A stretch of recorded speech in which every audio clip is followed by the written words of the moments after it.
মুসলমানরা যে ঐক্যবদ্ধ হয়েছে, ঐক্যবদ্ধ হওয়ার কারণে কাফের শক্তির সাথে মোকাবেলা করতে পারছে, এটা কাফেররা কি সহ্য করতে পারতেছে? যারা দ্বীনের দুশ্মন তারা কি সহ্য করতে পারতেছে? দ্বীনের দুশ্মনরা চিন্তা করলো, না না, মুসলমানরা তো ঐক্যবদ্ধ হওয়ার কারণেই আমরা তাদের সাথে পারতেছি না। যদি এদেরকে আলাদা আলাদা করা যায়, যদি এদের ভিতর ফাট সৃষ্টি করা যায়, তাহলে আমরা মুসলমান যতই বাড়ুক অসুবিধা নাই, কিন্তু আলাদা আলাদা করতে পারলে আমরা তাদেরকে পরাজিত করতে পারবো। এই নিয়তে তারা একটা ষড়যন্ত্র শুরু করে দিল। সেই ষড়যন্ত্র কি? এই আমি যে আয়াত পড়েছি সূরা আল ইমরানের সম্ভবত 102 নম্বর আয়াত বা 103 নম্বর আয়াত হতে পারে। তো এই যে আয়াত আমি পড়ছি, এখানে এই আয়াতটা কেন নাজিল হয়েছে?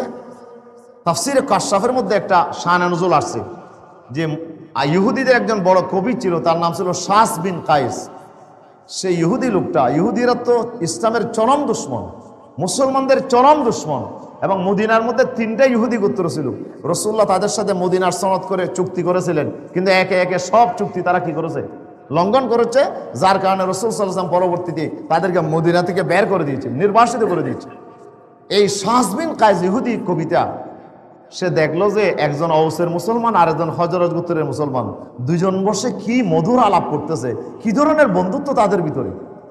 তার ভিতরে এই অবস্থা দেখে তার গা জ্বললো, বলো যে দেখো মুসলমানরা এইভাবে এক হয়ে গেছে, এই কারণেই তো আমরা পারতেছি না। এদেরকে যদি আলাদা করা যায় তাহলে আমরা বিজয়ী হতে পারবো। তখন সে সেখানে গিয়ে ঔস যুদ্ধ করার সময়, ঔস হজরতের যুদ্ধের সময় এক গোত্র আর এক গোত্রকে গালিগালাজ করে, এক গোত্রের কবি আর এক গোত্রেরকে গালিগালাজ করে যে কবিতা রচনা করছিল, এবং সে আবার এই কবিতার জবাব দিয়ে ওই গোত্রের কবি আবার পাল্টা জবাব দিয়ে কবিতা রচনা করছিল। এই কবিতাগুলো সে পড়া শুরু করলো যে ঔসের লোকেরা গালিগালাজ করছে হজরতকে, হজরতের লোকেরা গালিগালাজ করছে ঔসকে। এই যে গালিগালাজ করার কবিতাগুলো পড়া শুরু করলো। পড়ার কারণে ঔসের মুসলমান, ঔস গোত্রের মুসলমান, হজরত গোত্রের মুসলমান, দুই জনের ভিতরে বললো যে ঔসের লোকেরা আমাদেরকে এভাবে গালি দিছে। হজরত গোত্রের লোকেরা বলে এই ঔসের লোকেরা যে আমাকে এভাবে গালিগালাজ করছে। দুইজনের ভিতরে ওই আগের জাহেলিয়ার মাথা ছাড়া দিয়ে উঠলো। তখন তারা বললো যে তোদের বাপদাদা আমাদেরকে এভাবে করছে, না না, এটা তো হতে পারে না। তখন দুইজনের ভিতরে কথা কাটাকাটি শুরু হয়ে গেল। কথা কাটাকাটির এক পর্যায়ে মারামারি শুরু হয়ে গেল। সুবহানাল্লাহ। মারামারি যখন শুরু হয়ে গেল, তখন ঔসের লোকটা তার গোত্রকে ডাকলো, এই ঔসের গোত্রের লোক আসো, তোমরা কারা আসো যে হজরত গোত্রের লোক আমাকে মারতেছে। তখন তার গোত্রকে আহ্বান করলো, হজরত গোত্র তার গোত্রকে আহ্বান করলো, একটা যুদ্ধ লাগাই দিল। কে? একটা শয়তান মাত্র, শাস বিন কাইস নামের একটা শয়তান কবি, সে যুদ্ধ লাগাই দিল দুই মুসলমানের ভিতরে। রাসূলুল্লাহর কাছে খবর পৌঁছলো, আল্লাহর পয়গম্বর দৌড়ে আসলেন, এসে বললেন যে দাহুহা ইন্নাহা মুমতানা। এই মুসলমানেরা তোমরা কি শুরু করছো? আমি ওয়ানা বাইনা আজহুরিকুম, আমি রাসূল তোমাদের মধ্যে এখনো বেঁচে আছি, তোমরা এইভাবে এক গোত্র আর এক গোত্রের সাথে আবার যুদ্ধে লিপ্ত হচ্ছ, আবার জাহেলি যুগে ফিরে যাচ্ছ। সুবহানাল্লাহ। ছেড়ে দাও, এগুলো দুর্গন্ধ, এগুলো ফসা, এই কাজ তোমরা করো না, তোমরা তো পরস্পর ভাই ভাই। রাসূল সাল্লাল্লাহু আলাইহি ওয়াসাল্লাম যুদ্ধ থামাইয়ে দিলেন। এরপর আল্লাহ তাআলা আয়াত নাযিল করলেন। আল্লাহ কি বললেন? ওয়াজকুরু নি'মাতাল্লাহি আলাইকুম ইয কুনতুম আদাআন ফাআল্লাফা বাইনা কুলুবিকুম ফাসবাহতুম বিনি'মাতিহি ইখওয়ানা। আল্লাহ বলছে, হে মুমিনেরা, আল্লাহর নিয়ামতকে স্মরণ করো। তোমরা একজন আরেকজনের শত্রু ছিলে, আল্লাহ তোমাদেরকে ঈমানের বদৌলতে তোমাদেরকে ভাই ভাই সৃষ্টি করে দিয়েছেন, তোমাদের পরস্পর ভিতরে বন্ধুত্ব, ভ্রাতৃত্ব, মুহাব্বত সৃষ্টি করে দিয়েছেন। আল্লাহ তোমাদেরকে ভাই ভাই পরিণত করে দিয়েছেন। ওয়াকুনতুম আলা শাফা হুফরাতিন মিনান নার, তোমরা তো জাহান্নামের একবারে খাদের কিনারায় ছিলে, তোমরা তো জাহান্নামে পড়ে যাইতে। ফাআনকাযাকুম মিনহা, আমি রাসূল পাঠিয়ে তোমাদেরকে জাহান্নাম থেকে মুক্ত করেছি। সুবহানাল্লাহ। তোমরা এখনো আবারও সেই জাহান্নামের পথে ধাবিত হবে, এটা কখনো করা উচিত নয়। খবরদার, ওয়াতাসিমু বিহাবলিল্লাহি জামিয়া, আল্লাহর কোরআনকে আপনার লক্ষ্য করে তোমরা সবাই ঐক্যবদ্ধ হয়ে যাও। ওয়ালা তাতাফাররাকু, খবরদার তোমরা পরস্পর বিচ্ছিন্ন হইও না। আল্লাহর পক্ষ থেকে আদেশ নাযিল হয়ে গেল। প্রিয় হাজরিন, তাহলে মুসলমানের ঐক্য এটাই হচ্ছে বাতিলের মাথা ব্যথার কারণ। এই জন্য বাতিল শক্তি সবসময় চেষ্টা করেছে মুসলমানদের ভিতরে যে কোনো কারণে অকারণে তাদের ভিতরে একটা দ্বন্দ্ব লাগাই দেওয়া, আপনার সামান্য বিষয় নিয়ে একটা দ্বন্দ্ব সৃষ্টি করে দেওয়া। এটা হচ্ছে কাফিরদের কাজ, এটা হচ্ছে দ্বীনের দুশমনদের কাজ, এটি হচ্ছে শত্রুদের কাজ। সাদাকাল্লাহুল আযীম। মহতারাম উপস্থিত হযরত উলামায়ে কেরাম, সম্মানিত মুরব্বিয়ানে আযম, প্রাণপ্রিয় বিরাদরান ইসলাম, আসসালামু আলাইকুম ওয়া রাহমাতুল্লাহি ওয়া বারাকাতুহু। আমরা শুরুতেই মহান আল্লাহ পাক রব্বুল ইজ্জত ওয়াল জালালের শাহী দরবারে উযুত করি, শুকর আদায় করছি, যিনি আমাদেরকে আবার এক সপ্তাহ পরে জুমার এই সমাবেশে যিনি আমাদেরকে হাজির হওয়ার, উপস্থিত হওয়ার তৌফিক দান করেছেন। আমরা সে মহান মুনিবের দরবারে শুকরগুজার হচ্ছি, সকলে পড়ছি আলহামদুলিল্লাহ। সম্মানিত হাজিরিন, আমরা গত জুমাতে আমরা একটি গুরুত্বপূর্ণ বিষয়ে আলোচনা পেশ করেছিলাম। নিঃসন্দেহে আপনাদের মনে আছে, আল্লাহর কালামের উপরে আমাদের আলোচনা ছিল। আল্লাহর কালাম, আল্লাহর কলেমা, এটাই সর্বোচ্চ মর্যাদার অধিকারী। সেই হিসেবে আল্লাহ তাআলা বলছেন যে আমার মর্যাদা যেমন বড়, আমার কালামের মর্যাদাও ঠিক ততক্ষণ বড়। সেই হিসেবে আমার কালাম, আমার কলেমাই সবার ঊর্ধ্বে থাকবে, এটি আল্লাহ তাআলার সিদ্ধান্ত। অথচ আমরা কলেমার ঘোষণা দিয়েও আমরা সে আল্লাহর কলেমাকে আজকে বুলন্দ করার এবং বুলন্দ রাখার যে দায়িত্ব উম্মতের উপরে ছিল, যে দায়িত্ব পালন করেছিলেন প্রিয় নবী মুহাম্মদ রাসূলুল্লাহ সাল্লাল্লাহু আলাইহি ওয়াসাল্লাম, তিনি শুধু কলেমার ঘোষণাই দেন নাই, এই কলেমাকে তিনি বুলন্দ করেই, কলেমার আওয়াজকে, কলেমার দাবিকে তিনি বিজয়ী করেই দুনিয়া থেকে বিদায় নিয়েছিলেন। আল্লাহর কোরআনে বর্ণিত সে আইনকে তিনি বিজয়ী করে তিনি একটি সমাজ ব্যবস্থা তিনি কায়েম করেছিলেন। সেজন্য এই দায়িত্ব উম্মতের উপরে আল্লাহ তাআলা অর্পণ করে গেছেন।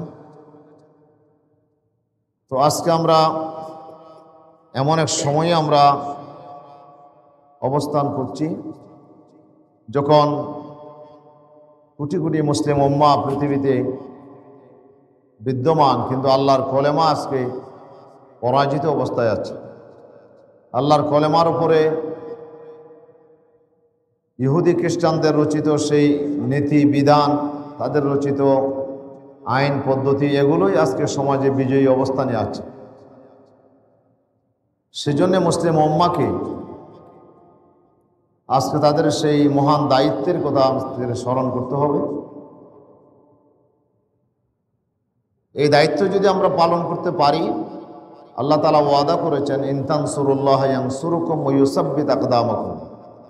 আল্লাহ তাআলা বলছেন, তোমরা যদি আল্লাহর কলেমাকে বুলন্দ করার কাজে তোমরা যদি সহযোগিতা করো, আল্লাহকে যদি সহযোগিতা করো, দায়িত্বটা আল্লাহর, তবে আল্লাহ তাআলা আমাদের উপর অর্পণ করেছেন এই কাজের জন্য সহযোগিতা করা।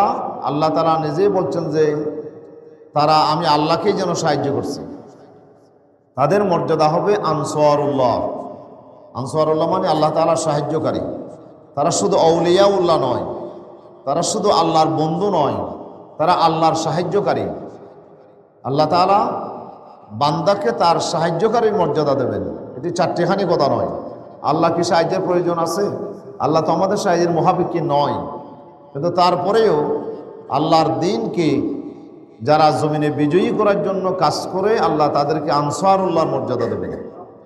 আল্লাহ তাআলা এই জন্য কোরআনে কারিমে হযরত ঈসা আলাইহিস সালামের আলোচনা করতে গিয়ে আল্লাহ তাআলা বলছেন, ওয়াইজ ক্বালা ঈসা ইবনে মারইয়াম লিল হাওয়ারিয়িন মান আনসারি ইলাল্লাহ, যে ঈসা আলাইহিস সালাম তার হাওয়ারিদেরকে বলছিলেন, তোমরা কে আছো আমাকে আল্লাহর দ্বীনের এই মহৎ দায়িত্ব পালনে তোমরা আমাকে কে সাহায্য করবে? তখন হাওয়ারিরা বলছিল, ক্বালুল হাওয়ারিয়ুনা নাহনু আনসারুল্লাহ, তারা বলছিল যে আমরাই হব আল্লাহর আনসার, আমরাই হব আল্লাহর সাহায্যকারী। আনসারুদ্দিন ইল্লাহ বলে নাই, আনসারুল্লাহ বলেছেন। এটা কিন্তু বুঝতে হবে, আল্লাহর দ্বীনের সাহায্যকারী বলে নাই আল্লাহ, এখানে ডাইরেক্ট আল্লাহর সাহায্যকারী বলে তাদেরকে আল্লাহ তাআলা অভিহিত করেছেন। সুতরাং এই পৃথিবীর জমিনে যারা আল্লাহর দ্বীনকে বিজয়ী করার জন্য, আল্লাহর কোরআনের আইনকে জমিনে বিজয়ী করার জন্য যারা চেষ্টা করে, তাদের মর্যাদা হচ্ছে আনসারুল্লাহর মর্যাদা, তারা আল্লাহর সাহায্যকারী। তো আল্লাহ তাআলা বলছেন ইন তানসুরুল্লাহ ইয়ানসুরকুম, তোমরা যদি আল্লাহকে সাহায্য করো, আল্লাহর দায়িত্ব হয়ে যাবে তোমাদেরকে সাহায্য করা। এটাই ইমানদারের কাজ। এই জন্য আল্লাহ তাআলা বলছেন আল্লাযীনা আমানু ইউকাতিলুনা ফী সাবিলিল্লাহ ওয়াল্লাযীনা কাফারু ইউকাতিলুনা ফী সাবিলিত তাগুত। আল্লাহ তাআলা বলছেন মুমিনরা তারা লড়াই করে আল্লাহর পথে, আর কাফিরেরা লড়াই করে তাগুতের পথে। এখানে দুটি আপনার দল রয়েছে, দুদলই এখানে সংঘাত সংঘর্ষে লিপ্ত। তারা প্রচেষ্টা চালাচ্ছে। একদল এই জমিনে আল্লাহর বিধানকে জমিনে বিজয়ী করার চেষ্টা করছে, আরেক দল এই জমিনে আল্লাহ বিরোধী গায়রুল্লাহর বিধানকে জমিনে বিজয়ী রাখার জন্য চেষ্টা করছে। তাদের পরিচয় বিভিন্ন হইতে পারে। আমরা এখানে আলোচনা করেছি বিষয়গুলো, যে অনেকগুলো দল হইতে পারে, প্রত্যেককে আল্লাহ তাআলা তাগুতের পথে সংগ্রামকারী বলেছেন। এরা জেনামেই করুক, আল্লাহর কোরআনের বিরুদ্ধে যত আইন আছে, যত বিধান আছে, এইসব বিধানগুলোকে জমিনে বাস্তবায়ন করার জন্য যারা চেষ্টা করে, আল্লাহ তাদেরকে কাফের বলে অভিহিত করেছে। এরা কাফের, এরা কাফেরের কাজ। অর্থাৎ রাসূল সাল্লাল্লাহু আলাইহি ওয়াসাল্লামের জমানায় কাফেরেরাই এই কাজ করেছে। আবু জেহেল, আবু লাহাব, উতবা, শাইবা, এই কাফেরগুলোই এই কাজ করেছে, যে আল্লাহর বিধানকে জমিনে বাস্তবায়ন হতে দেবে না, বাধার সৃষ্টি করবে এবং নিজেদের তৈরি করা গায়রুল্লাহর বিধানকে তারা সমাজে বাস্তবায়ন করবে। এই জন্য তাদের চেষ্টা ছিল। এটা কাফেরের কাজ।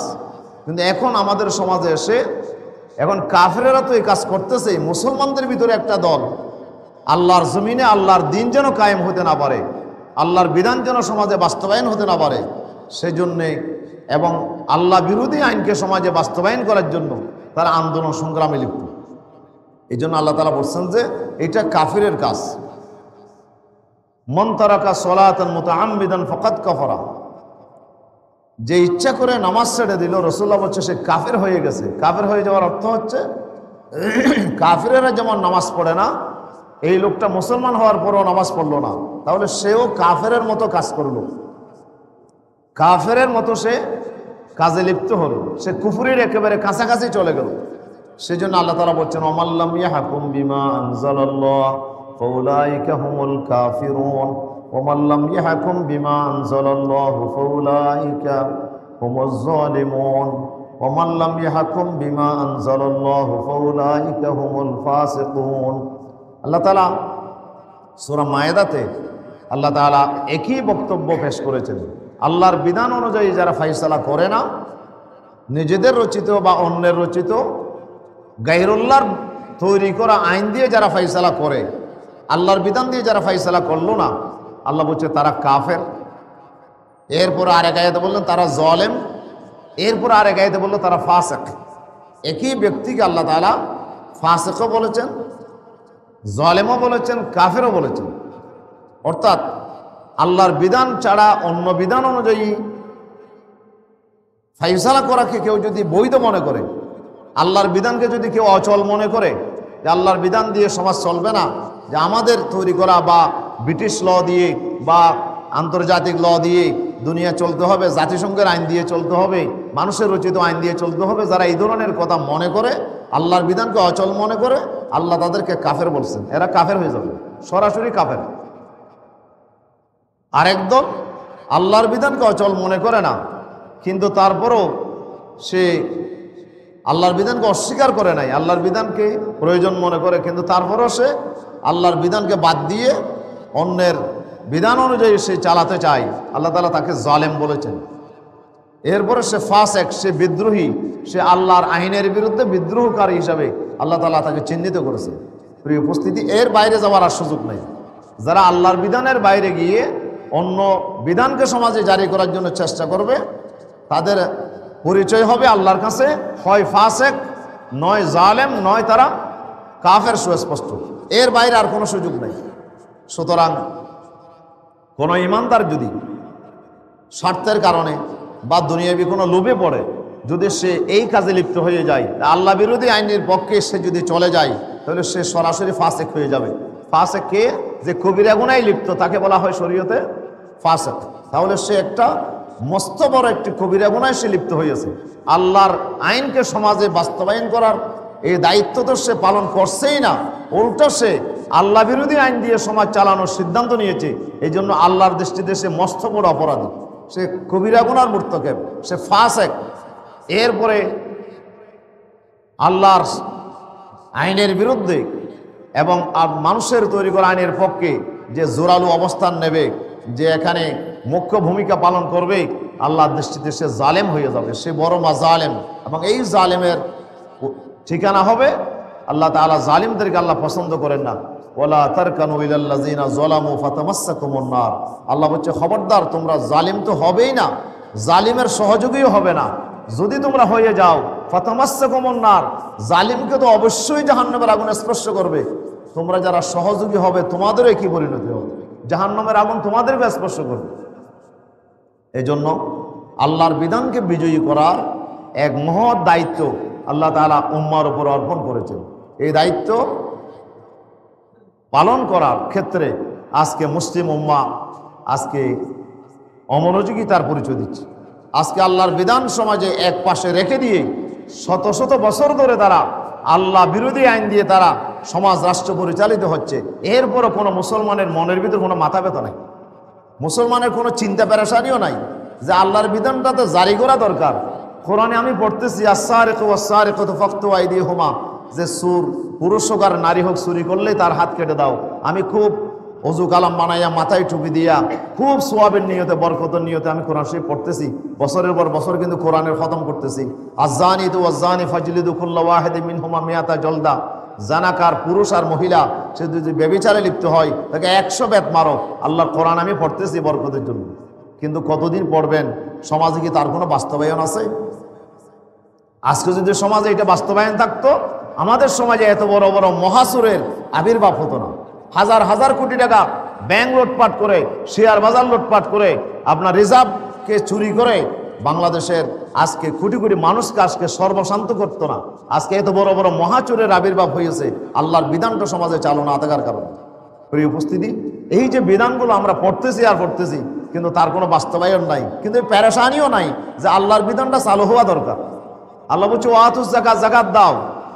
সমর্থবান যারা তাদেরকে অবশ্যই যাকাত দিতে হবে। যাকাত দেওয়ার দায়িত্ব আল্লাহ রাষ্ট্রকে অর্পণ করেছেন। খুয মিন আমওয়ালিহিম সাদাকা। হে রাসূল, আপনি মদিনার প্রেসিডেন্ট, আপনার দায়িত্ব হচ্ছে জনগণের সম্পদ হিসাব করে তার সম্পদ থেকে আপনি যাকাত বের করেন এবং তুতাহিরুহুম, এই যাকাত বের করে তাদের মাল সম্পদকে আপনি পবিত্র করেন। ওতুযাক্কিহিম, তাদেরকে পরিশুদ্ধ করেন। এটা আল্লাহ তাআলার দায়িত্ব। কিন্তু আজকে রাষ্ট্র কি আমাদের যাকাত কালেকশন করতেছে? আজকে যাকাত কালেকশন করছে না। যাকাত ইচ্ছে হলে দিচ্ছে, ইচ্ছে না হলে দিচ্ছে না। তাহলে আজকে সমাজটা গরিবে ভরে গেছে, অভাবে ভরে গেছে। মানুষ আজকে কোথায় যাবে? অভাবের কথা কাউকে বলতেও পারছে না, সইতেও পারছে না। এমন একটা বিশাল জনগোষ্ঠী তৈরি হয়ে গেছে। আর কিছু মানুষের হাতে crore crore billion billion dollar সম্পদের মালিক হয়ে গেছে। অল্প সংখ্যক মানুষ সমাজের হয়তো আপনার 5 থেকে 10% মানুষ আজকে আপনার বিশাল সম্পদের মালিক হয়ে গেছে, আর 90% মানুষের হাতে আজকে সম্পদের জিরো অবস্থান। প্রিয় বলতে গেলে এমন এক কঠিন অবস্থায় আজকে আমরা দিনাতিপাত করছি। যদি যাকাতটা যদি থাকতো, আল্লাহ তাআলা যাকাতের আইন দিয়েছিলেন শুধু একটা কারণে, সেটা কি? যে ধনীর মালকে হিসাব করে 40 ভাগের 1 ভাগ তার থেকে নিয়ে ফেলতে হবে। 39 ভাগ সে ভোগ করুক, সমস্যা নাই, কিন্তু 1 ভাগ তাকে অবশ্যই দিতে হবে। এটা গরিবের হক। রাষ্ট্রকে দায়িত্ব দিয়েছে এই সম্পদ গরিবকে তালিকাভুক্ত করে হিসাব করে প্রত্যেক গরিবের বাড়িতে এটা পৌঁছাই দেওয়া। অনেক অসুস্থ অসহায় মানুষ পড়ে আছে, কারো কাছে বলতে পারছে না। এটা রাষ্ট্রকে দায়িত্ব নিতে হবে। রাষ্ট্রের দায়িত্ব হচ্ছে মানুষের অভাব পূরণ করা। এই যাকাতটা যদি আজকে চালু থাকতো, আজকে সমাজে গিয়ে কোনো বেকারত্বের অভিশাপ করতো। আজকে সমাজকে আজকে এইভাবে অভাবে জর্জরিত হতো। আজকে বছরের পর বছর যাচ্ছে, কিন্তু কোনো মাথা ব্যথা মুসলমানদের ভিতরে নাই। শুধু নামাজ পড়তেছে, রোজা রাখতেছে, সহিদা দিচ্ছে। আল্লাহর কি তোমার এত বেশি সহিদার দরকার? আল্লাহর কোটি কোটি ফেরেশতা আল্লাহ তৈরি করছে, শত শত কোটি কোটি বছর ধরে ওরা সেজদায় পড়ে আছে, তারা মাথা তুলতেছে না। আল্লাহর এত সিজদার দরকার নাই। এতগুলো মুসলমান কি প্রয়োজন আল্লাহর? যে এই মুসলমান আল্লাহর বিধানকে সমাজে বিজয়ী করতে পারবে না, এই মুসলমানের কোনো প্রয়োজন আল্লাহ তাআলার নাই। সেই জন্য আমাদেরকে চেষ্টা করার জন্য আমাদেরকে এগিয়ে আসতে হবে। প্রিয় উপস্থিতি, আল্লাহ রাব্বুল আলামিন এই দায়িত্ব অর্পণ করেছে। আমরা একটা ফিচার পড়ছিলাম ডিগ্রিতে, আল গনি ওয়াল ফকির, the rich man and the poor man. এটা ছিল শিরোনাম, একজন ধনী মানুষ আর একজন গরিব মানুষ। তো বর্ণনা যেটা দেওয়া হয়েছে এটি হচ্ছে একজন ধনী মানুষ, 7 তলা 10 তলা বিল্ডিং আছে, সে উপর তলায় থাকে, তার কোটি কোটি টাকা আছে, সারা রাত ধরে সে ঘুমাতে পারছে না। সারা রাত তার যন্ত্রণা কি, ফ্যাট ব্যথা, ফ্যাটে অসুখ হয়ে গেছে, ফ্যাটের ব্যথা হয়ে গেছে, ফ্যাট ব্যথার কারণে সারা রাত ছটফট করছে। তার পাশে বস্তিতে একজন গরিব অসহায় মানুষ, সেও সারা রাত ঘুমাইতে পারে নাই। কারণ কি, দুবেলা দুমুঠো ভাত তার ফ্যাটের ভিতরে দিতে পারে নাই, ক্ষুধার যন্ত্রণায় সে ছটফট করছে। দুটা চিত্র এই প্রবন্ধের মধ্যে তুলে ধরা হয়েছে। একজন ধনী মানুষ, সেও ছটফট করছে, সারা রাত ধরে খেতে আপনার যন্ত্রণায় ভুগতেছে, ঘুমাইতে পারে নাই। আরেকজন ওই কুড়ে করে বস্তিতে, সেও কিন্তু অভাবের তাড়নায় ঘুমাইতে পারে নাই। কেন? ও খেতে পারে নাই, আর এই লোকটা বেশি পরিমাণে ভাজা খাবার খেয়েছে, খুব উন্নত মানের খাবার খেয়েছে, খাইতে পরে এত বেশি খাইছে, খাওয়ার কারণে সে অসুস্থ হয়ে গেছে, তার ডায়রিয়া হয়ে গেছে, তার ফ্যাট ব্যথা হয়ে গেছে। এখন বলা হচ্ছে এই লোকটা যদি বেশি না খেয়ে, ফ্যাট ভরা কাক সমস্যা নাই, কিন্তু অতিরিক্ত যা খেয়েছে এটা যদি না খাইতো, সে না খেয়ে যদি ওই গরিব মানুষটাকে যদি দিত, তাহলে ফ্যাটের খিদার যন্ত্রণায় যে লোকটা ছটফট করছে, সেও ছটফট করতো না, আর এই ধনী লোকটাও তার অতিরিক্ত খাবারের কারণে অসুস্থ হয়ে যেত না। আল্লাহ তাআলা এই নিয়মটাই করছিলেন জাকাতকে আল্লাহ ফরজ করে দিয়ে, কিন্তু আজকে জাকাত কি আমাদের কাছে ফরজ? যেটা এখন নফল হয়ে গেছে, যার ইচ্ছা হয় দেয়, যার ইচ্ছা হয় দেয় না। জাকাত তো আজকে আমরা সমাজে নফল, জাকাত না দিলে তার বিরুদ্ধে কোনো অ্যাকশন নাই।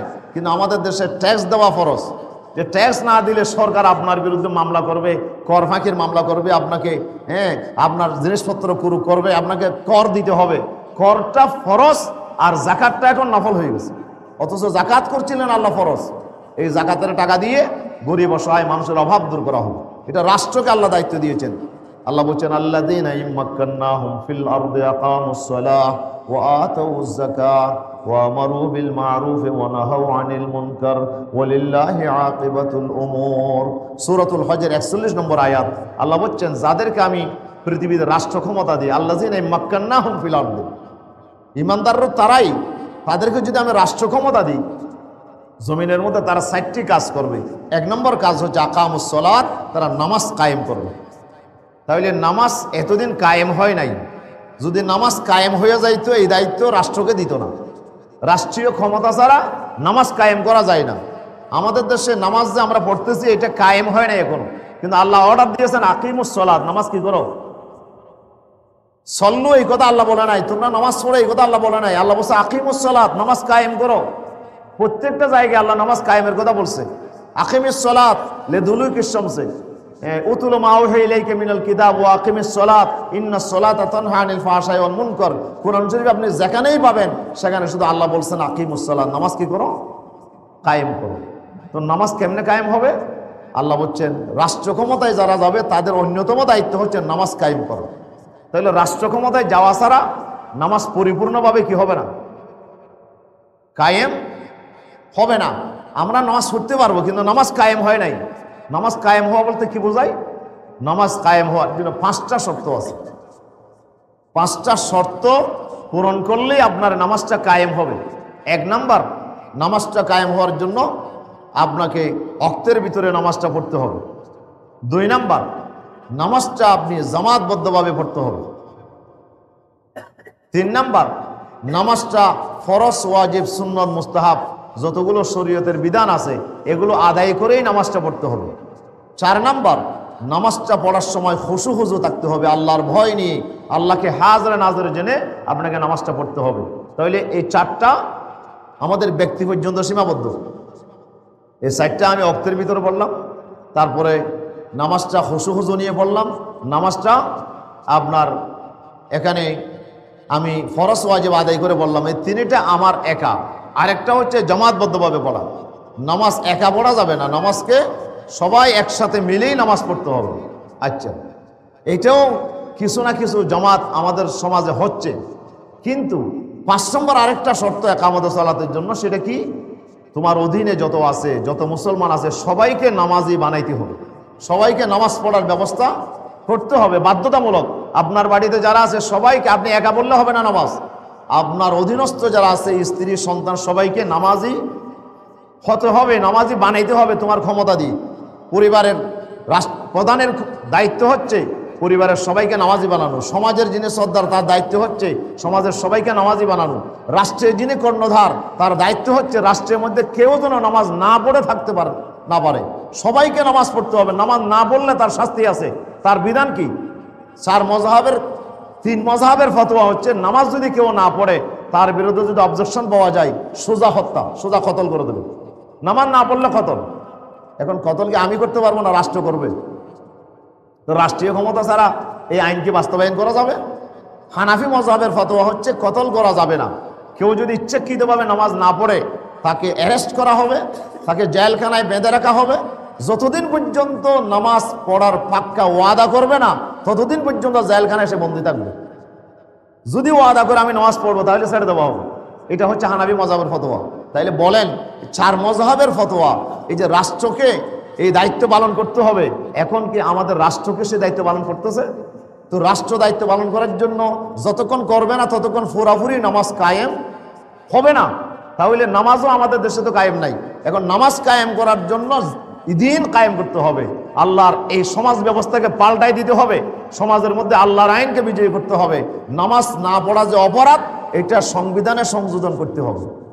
সংবিধানে যতক্ষণ সংযোজন হবে না আপনি নামাজ না পড়লে তার বিরুদ্ধে কোনো মামলা করা যাবে না।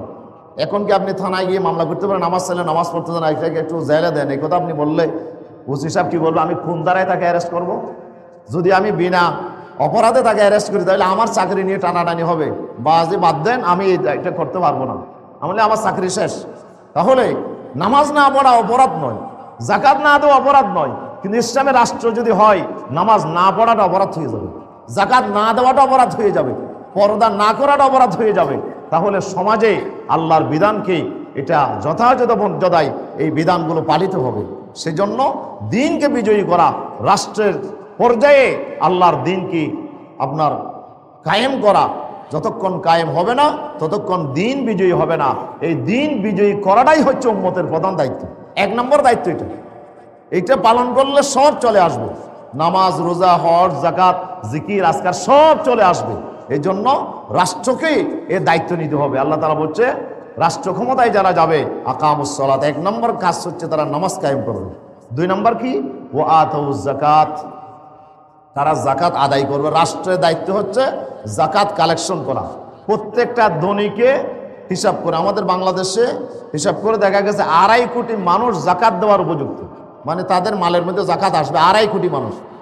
আপনি যদি হিসাব করে আজকে 2.5 কোটি মানুষ থেকে যদি যাকাত কালেকশন করা হয়, বলেন তো কত হাজার কোটি টাকা যাকাত উঠবে?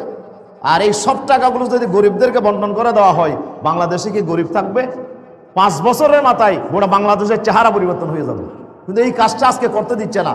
ওই নামদারি মুসলমানরা ওরা চিন্তা করছে যে এখন রাষ্ট্র যদি ইসলাম হয় তাহলে তো আমার অনেকটুকু যাকাত দিতে হবে, আমি তো সুদ লেনদেন করতে পারবো না, ঘুষ খাইতে পারবো না, শোষণ করতে পারবো না, জনগণকে আমি যেমন ইচ্ছা তেমন ব্যবহার করতে পারবো না।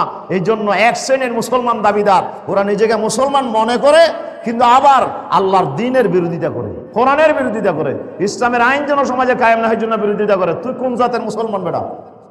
তোর মতো মুসলমানের কোনো প্রয়োজন আল্লাহ তাআলার নাই।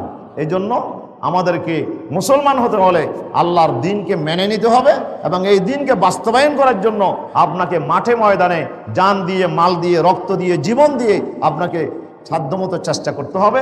এটাই ঈমানদারের অন্যতম দায়িত্ব। আল্লাহ বলছেন আল্লাযীনা আমানু ইউকাতিলুনা ফি সাবিলিল্লাহ, ঈমানদার যারা তারা আল্লাহর রাস্তায় লড়াই করে, আল্লাহর দ্বীনকে বাস্তবায়ন করার জন্য সংগ্রাম করে, প্রয়োজনে তারা যুদ্ধ করবে, এরপরেও আল্লাহর দ্বীনের ব্যাপারে কোনো আপোষ নাই। ওয়াল্লাযীনা কাফারু ইউকাতিলুনা ফি সাবিলিত তাগুত, আর তাগুতের পথে গায়রুল্লাহর আইনকে সমাজে বাস্তবায়নের জন্য ওরাই চেষ্টা করবে যারা কাফের। সুতরাং কোনো মুসলমান যদি এই কাজ করে তাহলে বলতে হবে এখন কি সে কাফের হয়ে গেছে? হ্যাঁ, তার মনের খবর আমার জানা নাই। সে যদি মনে মনে আল্লাহর বিধানটাকে অসল মনে করে, এটাকে যদি অসম্ভব মনে করে, সে যদি মনে করে যে না গায়রুল্লাহর আইন দিয়ে দেশ ভালো চলবে, আল্লাহর আইন দিয়ে চলবে না, তাহলে সোজা কাফের হয়ে গেছে। কিন্তু তার মনের খবর তো আমার জানা নাই, এই জন্য আমি তাকে এখনো মুসলমান মনে করি। যেহেতু সে নামাজ পড়তেছে, রোজা রাখতেছে, মুসলমান মনে করবো, কিন্তু আল্লাহর কাছে সে কাফের হয়ে গেছে। সে আল্লাহর কাছে তার ইমান টিকবে না, সে আল্লাহর কাছে সোজা জাহান্নাম হবে তার ঠিকানা। এই জন্য খবরদার এই বিষয়ে আমাদেরকে অত্যন্ত সতর্কতার সাথে সামনে আমাদেরকে এগিয়ে যেতে হবে। প্রিয় উপস্থিতি, এখন আল্লাহর জমিনে আল্লাহর দ্বীনকে বাস্তবায়ন করতে হলে আল্লাহ তাআলা বলছেন ওয়াসকুরু নি'মাতাল্লাহি আলাইকুম ইয কুনতুম আদাআন ফাআল্লাফা বাইনা কুলুবিকুম ফাআসবাহতুম বিনি'মাতিহি ইখওয়ানা। আল্লাহ তাআলা বলছেন এই কাজটা নবী একার পক্ষে সম্ভব না। নবীর উপরে যারা যারা ঈমান আনবে প্রত্যেকটা মুসলমানের উপরে আমি এইটাকে ফরজ করে দিলাম। আল্লাহ নবীর উপরে যারা ঈমান আনছিল সবার উপরে ফরজ ছিল জিহাদ করা, সবার উপরে ফরজ হয়েছিল হিজরত করা। যে আল্লাহর নবী মক্কা থেকে মদিনায় হিজরত করেছেন, সমস্ত মুসলমানের উপরে হিজরত করা আল্লাহ তাআলা ফরজ করে দিয়েছেন, হিজরত করতে হবে। তো যারা হিজরত করে নাই আল্লাহ তাদেরকে মুনাফিক বলেছেন, জালেম বলেছেন। ইজ তাতাওয়াফাহুমুল মালাইকাতু যালিমি আনফুসিহিম। আল্লাহ তাআলা বলছে ফেরেশতারা যখন জান কবজ করছিল কোন অবস্থায়? তারা নিজেদের উপরে জুলুম করা অবস্থায়। হ্যাঁ, তার ফেরেশতা বলছিল যে আলাম তকুন আরদুল্লাহি ওয়াসিআ, আল্লাহর জমিন কি প্রশস্ত ছিল না? ফাতুহাজিরু ফিহা, তোমরা সেখানে হিজরত করতে। তোমরা মক্কায় কেন থেকে গেছো? আল্লাহ রাসূল মদিনায় চলে গেছে, তোমরা মক্কায় কেন থেকে গেছো? জায়গা সম্পত্তির মহাব্বত, ঘরবাড়ির মহাব্বত বেশি তোমাদের। হ্যাঁ, টাকা পয়সার মহাব্বত বেশি, আত্মীয় স্বজনের মহাব্বত ভালোবাসা দিনের চাইতে বেশি বলে তোমরা থেকে গেছো। তোমরা তো জালেম। তখন তারা বললো যে কুন্না মুস্তাদআফিনা ফিল আরদ, আমরা তো জমিনের মধ্যে দুর্বল ছিলাম, অসহায় ছিলাম, পারি নাই। আল্লাহ ফেরেশতারা বলবো যে না না, তোরা বড় জালেম, তোদেরকে আজকে শাস্তি দেওয়া হবে। মৃত্যুর সময় ওদেরকে অত্যন্ত কষ্ট করে তার জান কবজ করে আল্লাহ তাদেরকে জাহান্নামের অতল ঠিকানায় তাকে পৌঁছায় দেবে। প্রিয় উপস্থিতি, হিজরত করা ছিল ফরজ। শুধুমাত্র একজন সাহাবী কি হযরত আব্বাস বিন আব্দুল মুত্তালিব রাদিয়াল্লাহু আনহু, আল্লাহ রাসূলের চাচা, উনি বদরের যুদ্ধের সময় মুসলমান হয়েছিলেন, কিন্তু মক্কা বিজয় পর্যন্ত এই যে প্রায় 6 বছর পর্যন্ত আল্লাহ রাসূল ওনাকে মক্কায় থাকতে আদেশ করেছিলেন, মক্কার যাবতীয় খবরাখবর আল্লাহ রাসূলের কাছে পৌঁছায় দেওয়ার জন্য। আর বাকি যারা ছিল সবার উপরে হিজরত করা ফরজ। কেন ফরজ? আল্লাহর জমিনে আল্লাহর দ্বীন কায়েম করতে হলে সবার ঐক্যবদ্ধ প্রচেষ্টা লাগবে। একজনের দ্বারা সম্ভব না, সবার ঐক্যবদ্ধ প্রচেষ্টা না হলে আল্লাহর দ্বীন বিজয়ী হবে না। যারাই মুসলমান হবে প্রত্যেককেই ঐক্যবদ্ধ হইতে হবে। রসুলের জমানায় ছিল আল জামাত, একটা জামাত। রসুলের জমানায় ছিল একটা দল, একটা দলের বাইরে যারা থাকবে তাদেরকে কাফের মনে করা হতো। ওরা কাফের, নবীর দলে যারা আসবে না তারা কাফের। কিন্তু বর্তমানে সেই হুকুম নাই। আল্লাহর দ্বীনকে জমিনে কায়েম করার জন্য আমাদেরকে সংঘবদ্ধ হইতে হবে। এখন কেউ যদি সংঘবদ্ধের বাইরে থাকে তাকে আমরা কাফের বলতে পারবো না, কিন্তু রসুলের জমানায় রসুলের জামাতে না আসলে কাফের হয়ে যাইত। কথা কি বুঝতে পারছি আমি? রসুলের জমানায় ছিল একটা দল, কিন্তু এখন একাধিক দল থাকতে পারে। আল্লাহর জমিন আল্লাহর দ্বীন কায়েমের জন্য একাধিক দল থাকতে পারে, কিন্তু সবগুলো দলের দায়িত্ব হচ্ছে ঐক্যবদ্ধভাবে আল্লাহর দ্বীনকে কায়েম করার জন্য চেষ্টা করা। যারাই মুসলমান আমরা দাবি করি প্রত্যেককে ঐক্যবদ্ধ হইতে হবে। কিন্তু এখন কাফের মুশরিকরা দেখতেছে রাসূলুল্লাহ সব মুসলমানকে এক জায়গায় একত্রিত করে মদিনায় সমবেত করে ওদের সংঘবদ্ধ প্রচেষ্টার মাধ্যমে কুফরি শক্তির সাথে রাসূলুল্লাহ মোকাবেলা করেছেন। বদরের প্রান্তরে আবু জেহেল সহ 70 জনকে শেষ করে দিয়েছে। এরপর আবু সুফিয়ান নেতৃত্বে আসলো, উহুদের যুদ্ধ হলো, সেখানে 700-র সাথে 3000-এর মোকাবেলা হলো, সেখানেও মুসলমানদেরকে পরাজিত করা গেল না। আল্লাহ রাসূল আহত অবস্থায় উঠে কাফেরদেরকে ধাওয়া করেছেন। এরপরে তারা 10-12 হাজার সৈন্য নিয়ে মদিনায় আক্রমণ করলো। রাসূলুল্লাহ সর্বশক্তি দিয়ে 3000 সাহাবী রেডি করে রাসূলুল্লাহ খন্দক খনন করে মদিনাকে তিনি আত্মরক্ষা করেছেন। সুবহানাল্লাহ। তাইলে মুসলমানদের এই যে ঐক্যবদ্ধ প্রচেষ্টার কারণে কাফেরেরা কি করতে পারছে না? সুবিধা করতে পারতেছে না। এবং মুসলমানরা যারা একসময় একজনের সাথে আরেকজনের যুদ্ধ লেগে থাকতো, যেমন আনসার যারা, তারা 2টা গোত্র, আউস এবং হজরত, এই 2 গোত্র জাহিলি যুগে শত শত বছর ধরে তারা এক গোত্র আরেক গোত্রের বিরুদ্ধে যুদ্ধে লিপ্ত, যুদ্ধ করতেছে, একজন আরেকজনকে হত্যা করছে। হ্যাঁ, শত শত বছর যুদ্ধ চলছে। কিন্তু 2 গোত্রের মানুষ যখন মুসলমান হয়ে গেল, রাসূলুল্লাহ বলেন এখন আর মারামারি করা, এখন আর একজন আরেকজনের উপর আক্রমণ করা যাবে না। রাসূলুল্লাহর উপর ঈমান আনার সাথে সাথে আউস হজরের যে যুদ্ধ কি হয়ে গেছে? বন্ধ হয়ে গেছে।